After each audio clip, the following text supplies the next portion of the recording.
K6 చర్చా కార్యక్రమానికి స్వాగతం. తెలంగాణ ప్రభుత్వం పేదలకు స్వంత ఇల్లు ఉండేందుకు ఇందిరమ్మ ఇల్లు పథకాన్ని ప్రారంభించింది. దీనికి సంబంధించి ఎంత విస్తీర్ణంలో నిర్మించాలి, ప్రభుత్వం ఎంత ఆర్థిక సాయం అందిస్తుంది అని ఎంతో మందిలో ఎన్నో సందేహాలు ఉన్నాయి. మరి సందేహాలకు సమాధానాలు తెలియజేయడానికి మనతో municipal corporation Nizamabad TPRO Ramesh గారు ఉన్నారు. లేట్ చేయకుండా వారితో మాట్లాడి దీనికి సంబంధించిన వివరాలు మనం తెలుసుకున్నాం. నమస్కారం సార్. నమస్కారం అండి. ముందుగా నిజామాబాద్ నగర ప్రజలకు అలాగే K6 వీక్షకులందరికీ నమస్కారాలు, శుభాకాంక్షలు. సార్, ముందుగా చాలా మందిలో ఒక అపోహ ఏంది, ఒక ఆలోచన ఏంటంటే ఇందిరమ్మ ఇల్లు ఇస్తున్నారు, మరి అది ఎంత విస్తీర్ణంలో నిర్మించాలి అనేది ఒక క్లారిటీ అనేది ఇవ్వగలుగుతారు? రైట్ అండి. ఇందిరమ్మ ఇల్లు పథకాన్ని ప్రభుత్వం వారు జీవో నంబర్ 7 ద్వారా నిర్దేశిత లక్ష్యాలను అలాగే దాని గైడ్లైన్స్ వివరంగా ఇవ్వడం జరిగింది. ఈ జీవో ప్రకారంగా మనకు మినిమం 400 SFT నుంచి 600 SFT స్క్వేర్ ఫీట్లో భవన నిర్మాణం ఉండాలి. దీనికి మినిమం స్థలం వచ్చి 60 గజాలు స్థలం ఉంటే ఈ డబుల్ బెడ్రూమ్ ఇల్లు వాళ్ళకి నిర్మించుకోవడానికి అనుకూలంగా ఉంటుందనే ఉద్దేశంతో గవర్నమెంట్ ఈ కొలతల్ని నిర్ణయించిందండి. ఓకే సార్, ఇందిరమ్మ ఇళ్ళకి అర్హులు ఎవరు, అర్హతలు ఏముండాలి, దరఖాస్తు ప్రక్రియ అనేది ఏ విధంగా ఉంటుంది సార్? ముందుగా మనం దరఖాస్తు చేసుకునే విధానం చాలా సింపుల్గా ఉందండి. రాష్ట్ర ప్రభుత్వం వారు సరళీకరణగానే ఇది పెట్టారు దరఖాస్తు విధానాన్ని. ఏదైనా ఇందిరమ్మ ఇల్లు మొబైల్ యాప్ ఉంటుంది. యాప్ డౌన్లోడ్ చేసుకొని కూడా మీరు దరఖాస్తు పెట్టచ్చు, లేదా ఆన్లైన్లో వెబ్సైట్లో మీ సేవా సెంటర్లో ఎక్కడైనా పెట్టచ్చు, లేదా నిజామాబాద్ నగర ప్రజలైతే నిజామాబాద్ మున్సిపల్ కార్యాలయానికి వచ్చి అక్కడ నేరుగా తమ దరఖాస్తులను అందజేయవచ్చండి.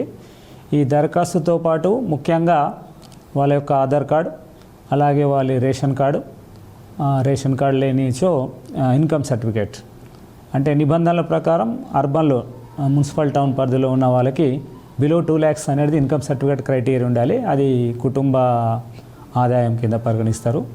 దాంతోపాటు ప్లాట్ ఎక్కడైతే వాళ్ళు కన్స్ట్రక్షన్ చేయాలనుకుంటున్నారో దానికి సంబంధించిన పేపర్స్, డాక్యుమెంట్స్ కూడా జత చేయాల్సి ఉంటుంది. ఇది మనకు ఆన్లైన్లో కూడా నేరుగా డైరెక్ట్ చేసుకోవచ్చు దరఖాస్తుదారులు, లేదా కార్యాలయానికి వచ్చి ఫిజికల్గా కూడా వాళ్ళు దరఖాస్తు చేసుకోవచ్చు అండి. ఓకే సార్, ఇంటి నిర్మాణానికి ప్రభుత్వం ఎంత ఆర్థిక సాయాన్ని అందిస్తుంది, అదేవిధంగా ఏ విధంగా, అంటే ముందుగానే ఇస్తుందా, దశల వారీగా ఇస్తుందా? గుడ్ క్వశ్చన్ అండి. ఇందులో ఒక నిబంధన ఏముందంటే పేద ప్రజలు ఎవరైతే ఉన్నారో వాళ్ళకి ఇల్లు లేని వారికి అండి ఇది, అంటే ప్రస్తుతం పక్కా ఇల్లు లేని వారు అందరూ కూడా దీనికి అర్హులే. కచ్చా ఇల్లు ఉన్నవాళ్ళు, అంటే ఊరి గుడిసెల్లో ఉండేవాళ్ళు కానివ్వండి, రేకుల ఇళ్ళల్లో ఉండేవాళ్ళు కానివ్వండి, లేదా సెమీ పక్కా సెమీ కచ్చా అంటే స్లాబ్ కడకుండా మామూలుగా కిరాయిలలో ఉండేవాళ్ళు కానివ్వండి, లేకుంటే స్వంత స్థలం ఉండి మనం అనుకున్నట్టు షెడ్డుల్లో కానీ గుడిసెల్లో ఉండేవాళ్ళు కూడా దీనికి అర్హులు. ఇప్పుడున్న వాళ్ళ కచ్చా హౌస్ని తీసివేసి సేమ్ ప్లేస్లో కూడా కట్టుకోవచ్చు. ఇప్పుడు ఎక్కడైతే వాళ్ళు నివసిస్తున్నారో అది ఒక కచ్చా హౌస్ అవుతాయి. ఆ కచ్చా హౌస్ను డిమాలిష్ చేసి అదే ప్లేస్లో కూడా కట్టుకోవచ్చు. ప్రభుత్వం మెయిన్ నిబంధన ఏంటంటే ఇల్లు లేని వాళ్ళకి మొదటి ప్రాధాన్యత ఇవ్వడం జరుగుతుంది. దీంట్లో మనకు ప్రభుత్వం వారు 5 లక్షల రూపాయలు ఆర్థిక సాయాన్ని అందజేస్తారు ఇల్లు కట్టుకోవడానికి సూచించిన ప్లాన్ ప్రకారం. అంటే జనరల్గా 2 బెడ్రూమ్స్ ఉండాలి, ఒక కిచెను, అట్లాగే ఒక వాష్రూమ్, బాత్రూమ్ కూడా కలిపి కట్టుకోవాలి. ఇదంతా కూడా 400 to 600 SFT లోపల నిర్మాణం ఉండాలండి. ఈ కొలత లోపల ఉంటే డిజైన్స్ ప్రభుత్వం వారి వెబ్సైట్లో ఉన్నాయి, మన ఆఫీస్లో కూడా ఉన్నాయి, లేదా వాళ్ళ సొంత డిజైన్తో కూడా కట్టుకోవచ్చు. ఈ పక్కా హౌస్ కట్టుకునే వాళ్ళు కూడా అంటే స్లాబ్ వేసి పిల్లర్స్ వేసి కట్టుకోవాలి. ఇది దాంట్లో ముఖ్య ఉద్దేశము. దీంట్లో 4 స్టేజెస్లో గవర్నమెంట్ మనకు ఆర్థిక సాయం అందజేస్తుందండి. ఫస్ట్ మనం దరఖాస్తు చేసుకోగానే అధికారులు పరిశీలించి అర్హత ప్రకారం మీకు కలెక్టర్ గారు మంజూరు చేస్తారు. కలెక్టర్ ప్రొసీడింగ్స్ వచ్చిన తర్వాత మీరు మార్కింగ్ ఇచ్చి, అంటే ఎక్కడైతే మనం స్థలం కట్టుకుంటామనుకుంటున్నామో, ఇల్లు కట్టుకోవాలనుకుంటున్నామో అక్కడ మార్కింగ్ అంటే గ్రౌండింగ్ వర్క్ స్టార్ట్ చేయాలి. ముందుగా మార్కింగ్ వేసి దాన్ని జియో ట్యాగ్ చేస్తారు వార్డ్ ఆఫీసర్లు కానీ, అట్లాగే మా ఇంజనీర్ సిబ్బంది వచ్చి దాన్ని కొలతలు కొలిసి మీరు వేసిన ముగ్గు కరెక్ట్ ఉందా అనేది చూసి దాని ప్రకారం మీకు మార్కింగ్, అంటే వాళ్ళ మొబైల్ యాప్ ఉంది, మొబైల్ యాప్లోనే మొత్తం రికార్డ్ చేస్తారు. రికార్డ్ చేసిన తర్వాత మీరు ఇమ్మీడియట్గా స్టార్ట్ చేసుకోవచ్చు. స్టార్ట్ చేసిన తర్వాత 4 స్టేజ్లో గవర్నమెంట్ నుంచి మనకు ఆర్థిక సాయం అందుతుంది. మొదటి స్టేజ్లో బేస్మెంట్ లెవెల్ వర్క్ కంప్లీట్ అయిపోవాలి. అంటే ఈ మనం బునాది తీసిన తర్వాత బేస్మెంట్ లెవెల్లో మనం లేబట్టి దాన్ని ఫిల్లింగ్ చేసేసిన తర్వాత ఫొటోస్ తీస్తారు మా ఇంజనీరింగ్ అధికారులు వార్డ్ ఆఫీసర్సు. ఆ ఫొటోస్ తీసిన తర్వాత అక్కడ 1 లక్ష రూపాయలు ఆర్థిక సాయం అందుతుంది. తర్వాత రెండో స్టేజ్లో బేస్మెంట్ తర్వాత నెక్స్ట్ వాల్ లెవెల్ ఫోటోలు ఆ వాల్ లెవెల్లో కంప్లీట్ అయింది అంటే గోడలు లేబట్టిన తర్వాత స్లాబ్ లెవెల్ వరకు వచ్చిన తర్వాత అప్పుడు ఇంకోసారి 1 లక్ష రూపాయలు ఇస్తారండి. అది కూడా సేమ్ మన అధికారులు వచ్చి ఫొటోస్ తీస్తారు. ఆ ఫొటోస్ క్యాప్చర్ అయిన తర్వాత అది ఇంజనీరింగ్ అధికారులు ప్లస్ కలెక్టర్ గారు ద్వారా మాధ్యమం ద్వారా గవర్నమెంట్కి వెళ్తుంది. అక్కడ మళ్ళీ మీకు 2 lakhs 2 లక్ష రూపాయలు అంటే 1 lakh ఒక స్టేజ్ 2 లక్ష ఇంకో దగ్గర. అట్లాగే స్లాబ్ పడిన తర్వాత మూడో స్టేజ్లో మళ్ళీ ఒక 2 లక్షల రూపాయలు వస్తాయి. చివరిలో పూర్తి 100% కట్టడం అయిపోయిన తర్వాత వెళ్ళి ఆ ఫొటోస్ అవన్నీ మనం జత చేసిన తర్వాత అక్కడ లాస్ట్ విడత అంటే 4 విడతలు వస్తుంది. మొదట 1 లక్ష బేస్మెంట్ లెవెల్లో, వాల్ లెవెల్లో 1 లక్ష, స్లాబ్ కంప్లీట్ అయిన తర్వాత 2 లక్షలు, తర్వాత టోటల్ కంప్లీట్ అయిన తర్వాత 1 లక్ష, మొత్తం 5 లక్షల రూపాయలు 4 విడతల్లో వస్తాయండి. నేరుగా లబ్ధిదారు ఖాతాలనే జమ అయిపోతాయండి. చెక్కులు ఇవ్వడము అటువంటి ఏం కాకుండా డైరెక్ట్ ఏదైతే ఆధార్ లింక్ బ్యాంక్ అకౌంట్ ఉందో ఆ బ్యాంక్ అకౌంట్లో లబ్ధిదారు ఖాతాలో నేరుగా ప్రభుత్వం వారు జమ చేస్తారు. ఓకే సార్, అలాగే L1, L2, L3 జాబితాలు ఏంటి? వీటి ప్రమాణాలు అంటే ఏ విధంగా ఉంటుంది?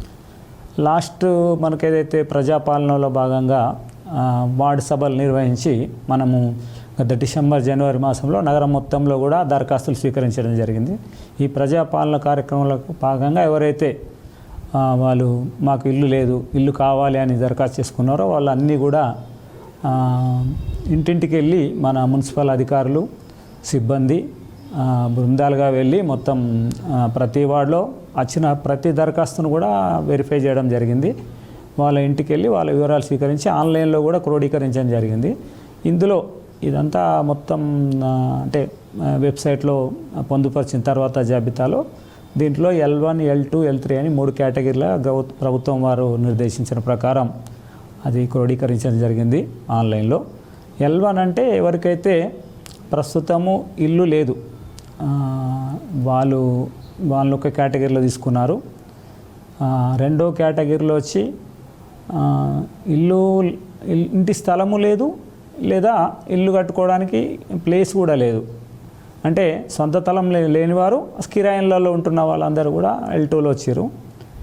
L3 అంటే సొంత ఇల్లు ఉండి దరఖాస్తు పెట్టుకున్నారు అంటే అడిషనల్గా కట్టుకోవాలని కావచ్చు లేదా ఇంకా దాన్ని ఎన్హాన్స్ చేసుకోవాలా లేకుంటే సరిపోవట్లేదనే ఉద్దేశంలో పెట్టుకున్న వాళ్ళకి L3 కేటగిరీలో పెట్టడం జరిగింది. మొదటగా ఈ స్కీమ్లో ఇప్పుడు ఏదైతే 5 లక్షల రూపాయలు ఇందిరమ్మ ఇల్లు పథకం కింద ప్రభుత్వం వారు ఆర్థిక సాయం ఇస్తున్నారో దాంట్లో ఉన్న వాళ్ళు L1ని తీసుకుంటున్నారు. L1లో ఏంటంటే వాళ్ళకు సొంత ఇల్లు లేదు కానీ స్థలం ఉంది కట్టుకోవడానికి. అటువంటి వాళ్ళకు ఈ మొదటి ప్రాధాన్యత ఇచ్చి మనం వాటికి ప్రభుత్వం వారు ఫస్ట్ ఫేజ్లో 5 లక్షలు 100% రాయితీతోని ఈ పథకం కింద రిలీజ్ చేస్తున్నారు L1 కింద. ఓకే సార్, మన నిజామాబాద్ అర్బన్లో ఇప్పటివరకు ఈ పథకం ద్వారా లబ్ధి పొందినటువంటి ప్రయోజనం పొందిన వారు ఎంతమంది ఉన్నారు సార్? ఇప్పటి వరకు మనకు నిజామాబాద్ నగరంలో మొత్తం 60 వార్డులు ఉన్నాయండి. 60 వార్డులలో కూడా ఇందిరమ్మ పథకం రాష్ట్రం మొత్తంలో అమలవుతుంది. అందులో భాగంగా ప్రభుత్వ నిర్దేశం ప్రకారం మనకు కూడా టార్గెట్ ఇవ్వడం జరిగింది. మొత్తం మనకు టార్గెట్ 3,500 అయితే ఇప్పటి వరకు మనకు 1718 కలెక్టర్ గారు ఉత్తర్వులు ఇచ్చారు అంటే ప్రొసీడింగ్స్ ఇచ్చారు. వాళ్ళు అర్హులు అంటే ఇల్లు కట్టుకోవడానికి ఇందిరమ్మ పథకం కింద వాళ్ళు ఇల్లు నిర్మించుకోవడానికి కలెక్టర్ గారు ఉత్తర్వులు వచ్చాయి. వీళ్ళన్నిటి కూడా మన వార్డ్ ఆఫీసర్లు కానివ్వండి, మున్సిపల్ ఏఈస్ కానివ్వండి, హౌసింగ్ డిపార్ట్మెంట్ సిబ్బంది కానీ సహకారంతో ఆ నగరంలో మాసివ్గా టేకప్ చేయడం జరుగుతుంది. ఇవన్నీ వివిధ దశల్లో నిర్మాణంలో ఉన్నాయండి ఇవి. ఓకే సార్, ఏఐ ఆధారిత ట్రాకింగ్ని ఇందులో వినియోగించారు కదా, మరి ఇది ప్రజలకు ఏ విధంగా అర్థమవుతుంది? స్పష్టంగా అర్థమవుతుంది.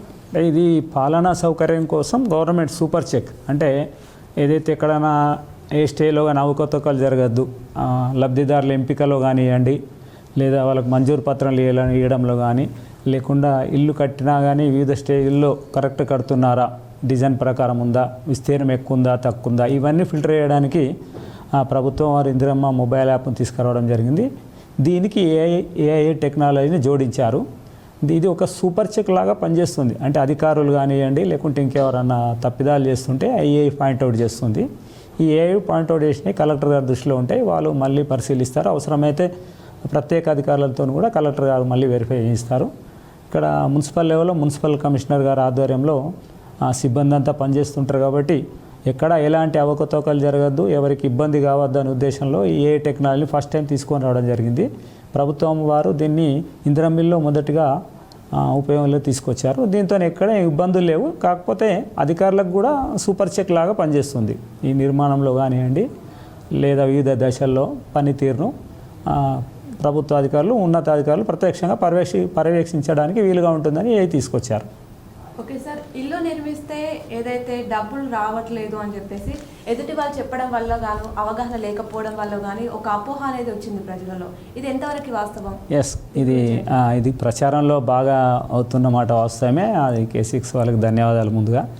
ఎందుకంటే ఇది పబ్లిక్లో రకరకాల కామెంట్స్ వస్తుంటాయి. దాని కొత్త స్కీమ్ వచ్చినప్పుడు కొంత తెలిసి తెలియక తనంలో కానివ్వండి లేదా వాళ్ళకున్న ఎవరో ఏదో చెప్పారని మిస్గైడ్లో చేయడం కానివ్వండి. ఇప్పుడు అంచుమించు నిజామాబాద్ నగరంలో 60 వార్డులలో కూడా మీరు ఇందిరా మిల్లు అనే కార్యక్రమం జరుగుతుంది. మీరు కావాలంటే అక్కడ కూడా వెళ్ళి లబ్ధిదారులు డైరెక్ట్ కూడా అడగచ్చు, ఎవరికైనా అనుమానం ఉంటే. ప్రతి వాళ్ళకు కూడా ఇందాక మనం చెప్పినట్టు 4 స్టేజ్లో డబ్బులు పడతాయి. అంటే ముందు ఇవ్వడం అనేది ఉండదు. బేస్మెంట్ కంప్లీట్ అయినాక మొదటి విడత వస్తుంది ₹1,00,000.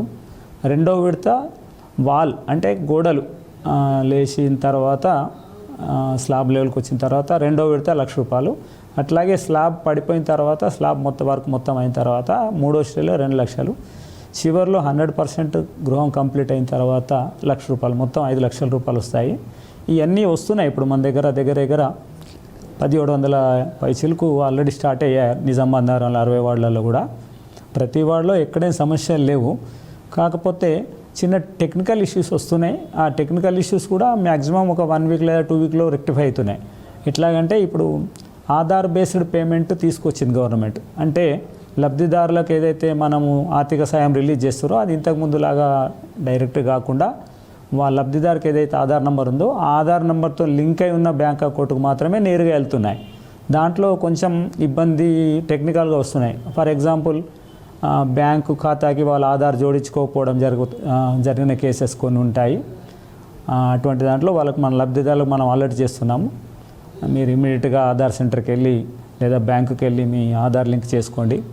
అట్లాగే కొన్ని ఆధార్స్ మిస్ మ్యాచ్ అవుతున్నాయి. అంటే ఫర్ ఎగ్జాంపుల్ లేడీస్ కొందరుగా పెళ్లి కాకముందు సర్నేమ్ వేరు ఉంటుంది, పెళ్ళైన తర్వాత వేరు ఉంటుంది. అందులో మార్పులు చేర్పులు బ్యాంక్ అకౌంట్కు ప్లస్ ఆధార్కు ఇట్లా వేరియేషన్స్ వస్తున్నాయి. పేరు కరెక్ట్గా టాలీ కావట్లేదు. ఇటువంటి అన్ని టెక్నికల్ ఇష్యూస్ను మేము లబ్ధిదారులకు మా వార్డ్ ఆఫీసర్లు కానివ్వండి, మా అధికారులు కానీ మేము కానీ వాళ్ళకు సూచనలు సలహాలు ఇచ్చి ఎంటదంటే రెక్టిఫై చేస్తున్నాము. ఈ అన్ని క్లియర్ ఉన్న వాళ్ళకి ఇమ్మీడియట్గా 1 వీక్ 2 వీక్స్లో మ్యాక్సిమం పేమెంట్స్ వచ్చేస్తున్నాయండి. ఎక్కడేం ఇబ్బంది లేదు. దయచేసి ప్రజలందరూ దీన్ని ఒక అపోహ మాత్రమే ఇది. కావాలంటే మీరు నేరుగా లబ్ధిదారులకు వెళ్ళి ఎవరైతే ఇల్లు కడుతున్నారో వాళ్ళకు కూడా అడగచ్చు. చాలా క్లియర్గా చెప్తారు.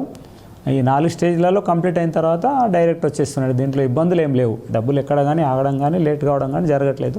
టెక్నికల్ ఇష్యూస్ ఉంటే మనం రెక్టిఫై చేయగానే ఇమీడియట్గా మనకు క్రెడిట్ అవుతున్నాయి అమౌంట్.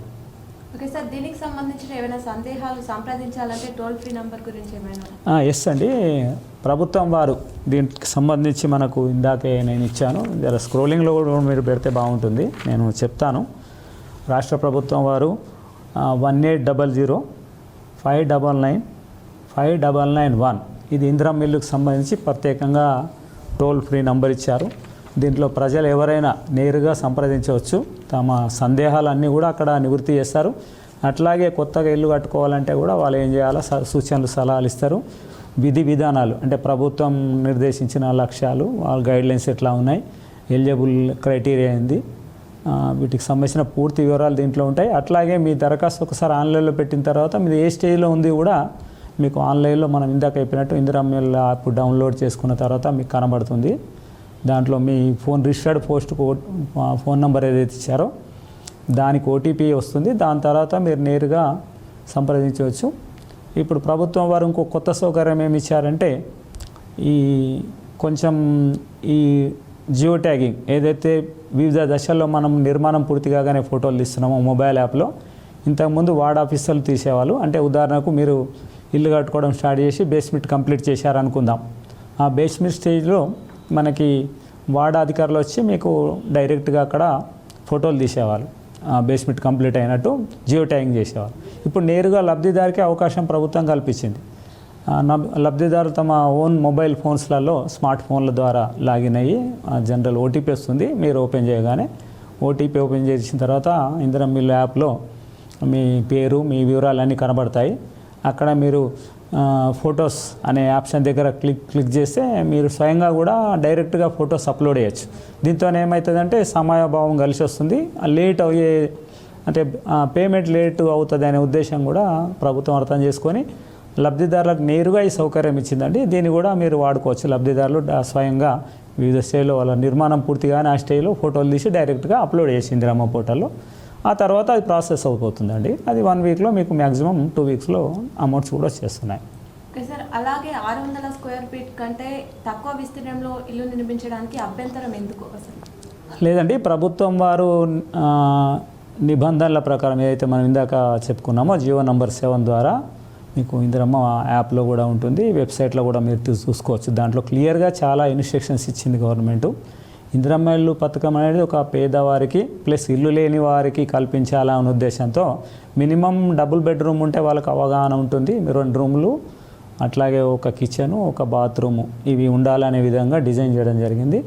గవర్నమెంట్ ఇచ్చిన డిజైన్స్ ఉంటే మీకు షూట్ అయితే ఓకే, లేదా మీ ఓన్ డిజైన్తో కూడా చేసుకోవచ్చు. కానీ మినిమంగా 2 బెడ్రూమ్స్ ప్లస్ ఒక కిచెన్ ఒకటి బాత్రూమ్ ఉండే విధంగా చేసుకోవాలి. దీంట్లో కొలతలు ఏంటంటే మరీ చనిపోయే వాళ్ళకి సరిపోకుండా వాటికి ఇబ్బంది అవుతాయనే ఉద్దేశంతో మినిమం 400 ఎస్ఎఫ్టీ అని పెట్టారు. అట్లాగే 600 ఎస్ఎఫ్టీ అబవ్ అంటే అది మరీ పెద్దగా అయిపోతుంది, పేద తరగతి మధ్య తరగతి వాళ్ళకు ఆర్థికంగా భారం అవుతుందనే ఉద్దేశంతో ఆ కొలతలు తీసుకురావడం జరిగింది. బిలో 400 to 600 ఎస్ఎఫ్టీ మధ్యలో వాళ్ళకి అందరికీ అనుకూలంగా ఉంటుంది ఉద్దేశంతో గవర్నమెంట్ ఈ నిబంధనలు పెట్టాయండి. సార్, ఇంతకంటే ఎక్కువ ప్లేస్లో ఏమైనా నిర్మిస్తే రద్దు చేసే అవకాశం ఏమైనా ఉంటుంది? ఆ నిబంధనల ప్రకారం ఖచ్చితంగా 600 బిలో ఉండాలండి. ఎందుకంటే ఇది మనం మాట్లాడుకున్నట్టు గవర్నమెంట్ పేదవాళ్ళకి మధ్యతరగతి వాళ్ళకి ఎవరైతే ఉన్నారో వాళ్ళకు ఆర్థిక భారం కావద్దని ఒకటి, ఆ ప్లేస్ సరిపోతుంది కాబట్టి సెంట్రలైజ్ చేశారు గవర్నమెంట్. స్టేట్ వారీగా తెలంగాణ స్టేట్ మొత్తంలో ఒకే నిబంధన ఉంది. దీంట్లో సడలింపు ఏమి ఇవ్వలేదు గవర్నమెంట్. ఒకవేళ ఏదన్నా ఉంటే మీకు గవర్నమెంట్ డిక్లేర్ చేస్తుంది. ఇంతవరకు అయితే దీనికి సడలింపు రాలేదండి. 400 to 600 మధ్యలోనే కట్టుకోవాలి వాళ్ళు. ఓకే సార్, ఇప్పటివరకు మీరు ఎన్ని ఇళ్లను పరిశీలించారు సార్? నిజామాబాద్ నగరంలో 60 వార్డులలో మనకు ఇందిరమ్మ ఇల్లు శాంక్షన్ అయ్యాయండి. కలెక్టర్ గారి ఉత్తర్వు రాగానే మేము గ్రౌండ్ వర్క్ స్టార్ట్ చేస్తున్నాము. ప్రతి వార్డుకు కూడా వార్డ్ ఆఫీసర్ ఒకరు ఉన్నారు. మనకు నగరంలో 60 వార్డులు ఉన్నాయి, 60 మంది వార్డ్ ఆఫీసర్లు ఉన్నారు. వీళ్ళతో పాటు మన మున్సిపల్ జోనల్ ఏఈస్ ఉన్నారు. ఏఈస్ కూడా పర్యవేక్షిస్తారు. ఆ సిబ్బంది మొత్తం కూడా ప్రజలకు వివిధ దశల్లో సహాయ సహకారాలు అందించడానికి మేమంతా కృషి చేస్తున్నాం. సిబ్బంది అంతా మా మున్సిపల్ కమిషనర్ గారు కూడా ప్రత్యేకంగా విజిట్ చేస్తూ ఉంటారు. అంటే ఈ పనులు ఎట్లా నడుస్తున్నాయి, ఏ విధంగా అవుతున్నాయి, ఇక్కడ ఇబ్బందులు ఉన్నాయా, ఇంకేమన్నా ప్రాబ్లమ్స్ వస్తున్నాయి అని చూడడానికి కమిషనర్ గారు కూడా ప్రత్యేకంగా ఒక సెల్ ఏర్పాటు చేశారు. సిబ్బంది అంతా తిరుగుతున్నారు. మేము ప్రతిరోజు కూడా మా ఉద్యోగ నిర్వహణలో భాగంగా మేము వార్డులన్నీ తిరుగుతుంటాం. ఎక్కడ కాంప్లైంట్స్ వచ్చినా ఏదైనా చిన్న ఇష్యూస్ వచ్చినా కానీ మా లెవెల్లో పరిష్కరిస్తాం. అంతకంటే కొంచెం ఏమైనా ఎక్కువ స్థాయిలో ఏమైనా ప్రాబ్లమ్స్ ఉంటే కూడా కలెక్టర్ గారికి మేము నివేదిక ఇస్తామండి.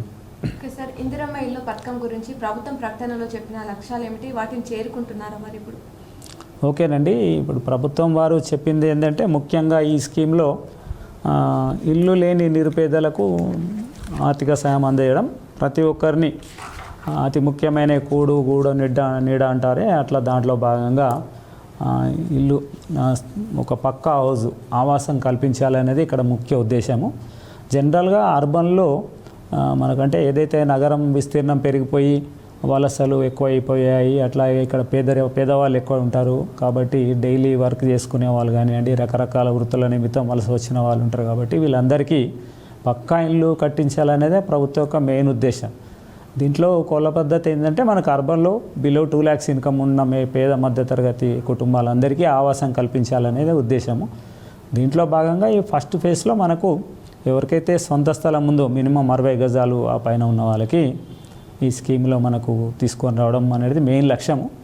దీంట్లో మనకు నిజామాబాద్ నగరం మొత్తం చూసుకుంటే ఇప్పుడు మనకు సర్వేలో ఏదైతే జనవరిలో ప్రజాపాలన సదస్సులు పెట్టి గ్రామ సభలు వార్డు సభలు పెట్టి మనం సర్వే చేసామో దాంట్లో మనకి ఇప్పుడు దగ్గర దగ్గర 40,000 వరకు దరఖాస్తులు అర్హులని తేలింది. వీటిలో ఫస్ట్ ఫేజ్లో మనకు ఏదైతే స్థలం ఉన్నదో వాళ్ళకు మొత్తం ఇందిరమ్మ ఇల్లు స్కీమ్లో 5 లక్షల ఆర్థిక స్కీమ్లో అప్రూవల్ చేయడం జరుగుతుంది. వీళ్ళు వివిధ స్టేజ్లో వర్క్ కూడా చేస్తున్నారు.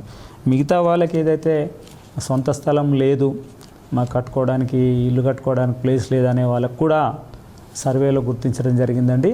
ఇది గవర్నమెంట్ ప్రాసెస్ చేస్తుంది.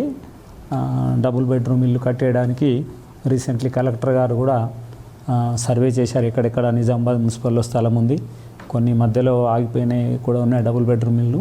వాటన్నిటికీ కలెక్టర్ గారు, జిల్లా ఇన్ఛార్జ్ మంత్రి, అట్లాగే మన కమిషనర్ గారు వీళ్ళందరూ అధికారులు పరిశీలిస్తున్నారు. వాటికి కూడా త్వరలో ఒక పరిష్కారం వస్తుంది. వాటికి కూడా ప్రాసెస్లో ఉంది ఆ ఫైల్ కూడా. ఓకే సార్, ఈ ఇందిరమ్మ ఇళ్ళ నిర్మాణానికి గడువు లాంటి ఏమన్నా నిబంధనలు ఏమైనా పెట్టారా సార్? లేదండి, ప్రస్తుతము ఇది నిరంతర ప్రక్రియగానే చేపడుతున్నాము. గవర్నమెంట్ కూడా నిర్దేశిత లక్ష్యాల్లో భాగంగా ఇక్కడ మెయిన్ ఏంటంటే పేదవాళ్ళు ఎవరైతే స్థలం ఉండి ఇల్లు కట్టుకోవాలనుకుంటున్నారో వాళ్ళందరికీ ఈ స్ట్రీమ్ లైన్ చేయడానికి, అంటే వాళ్ళందరికీ కూడా ఇల్లు ఆశ్రయం కల్పించడానికి డబుల్ బెడ్రూమ్ ఇల్లు కల్పించాలని ఇక్కడ మెయిన్ ఉద్దేశము. దీనికి కట్ ఆఫ్ డేట్ అంటే ఏం లేదండి. నిరంతర కొత్తగా ఏమైనా మార్పులు ఏమైనా వచ్చాయి పథకంలో? ఎస్ అండి, ఇప్పుడు గ్రౌండ్ లెవెల్లో వర్క్ స్టార్ట్ అయిన తర్వాత జనరల్గా ఇంతకుముందు మనకు ప్రొసీడింగ్ ఆర్డర్ ఇచ్చిన తర్వాత 1 మంత్లో స్టార్ట్ చేయాలన్నారు. రకరకాల కారణాల వల్ల కొంచెం డిలే అవుతుంది మార్కింగ్. అంటే వాళ్ళకు ఫైనాన్షియల్ ప్రాబ్లమ్స్ కానివ్వండి, లేదా ఈ వాతావరణం అనుకూలించక బాగా విపరీతమైన వర్షాలు కురవడం అవి జరిగాయి. కాబట్టి ఈ బునాది తవ్వడం, కింద తీయడం, మట్టి తీయడం ఇటువంటి దాంట్లో ఇబ్బంది అవుతుందని గవర్నమెంట్ కూడా కొంచెం లిబరల్గానే టైం ఇస్తుంది. ఆ టైం గడువు కూడా పెంచారు.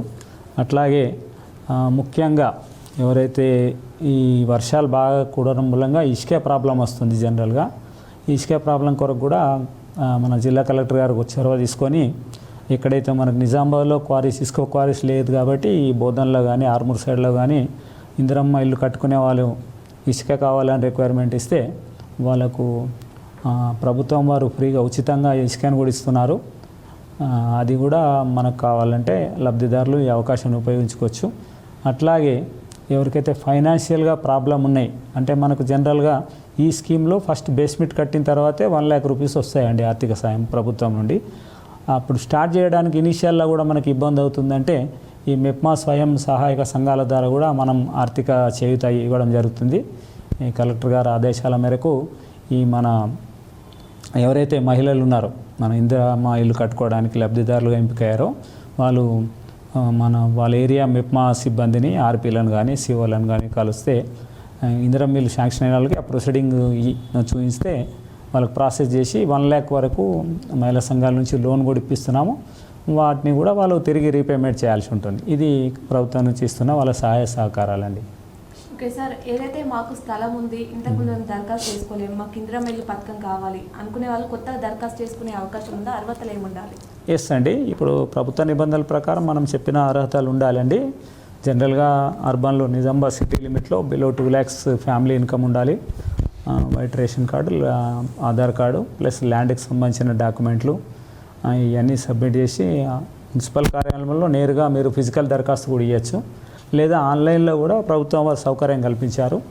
ఆన్లైన్లో కూడా మీరు మీ సేవా సెంటర్ నుంచి కానివ్వండి, మీ మొబైల్ నుంచి కానీ మీరు నేరుగా దరఖాస్తు చేసుకోవచ్చు. ఈ పథకం నిరంతరం కాబట్టి మీరు దరఖాస్తు చేయగానే మా అధికారులు వచ్చి పరిశీలన జరిపించి ఒకవేళ మీరు నిజంగా అర్హులైతే కనుక కలెక్టర్ గారికి అనుమతి కొరకు మేము పంపిస్తాము. కలెక్టర్ ప్రొసీడింగ్ వచ్చిన తర్వాత వర్క్ స్టార్ట్ చేసుకోవచ్చు అండి. సార్, చివరిగా K6 ప్రేక్షకులకి అలాగే నిజామాబాద్ నగర ప్రజలకు మీరు ఏం చెప్తారు దీని గురించి? ఎస్, ఇది ఒక ప్రభుత్వం వారు ఒక మంచి పథకం తీసుకొచ్చారండి. మెయిన్గా అర్బన్లో చాలామంది రెంటర్స్ ఉంటారు. వాళ్ళు జీవనాధారం కొరకు కానివ్వండి, లేదంటే అక్కడ వాళ్ళ పల్లెటూరులో ఇబ్బంది ఉండి ఫైనాన్షియల్ ప్రాబ్లంతో నచ్చిన కుటుంబాలు ఎక్కువగా ఉంటాయి.